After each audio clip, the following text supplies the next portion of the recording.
Kia ora, I'm Associate Professor Nick Shears from the Faculty of Science. My research spans marine ecology and policy with a focus on transforming how we manage coastal marine ecosystems. My research group has carried out critical research on coastal ecosystems with a focus on marine protected areas, showing how they can be powerful tools for understanding and improving ocean health. The overfishing of large reef predators like kura, crayfish, and tamuri snapper has been shown to disrupt the balance of these ecosystems, leading to the loss of kelp forests. These forests are not only vital habitats for many species, but they also provide critical ecosystem services. So studying marine protected areas has helped us uncover the causes of these changes and develop strategies to support and accelerate kelp forest recovery.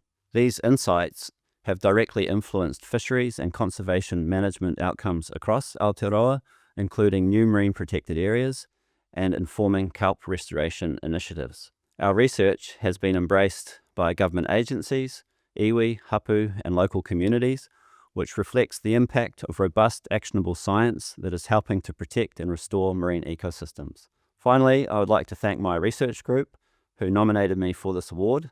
It's through the efforts, dedication, and talent of many students and postdocs that have made this research possible and will carry its impact into the future.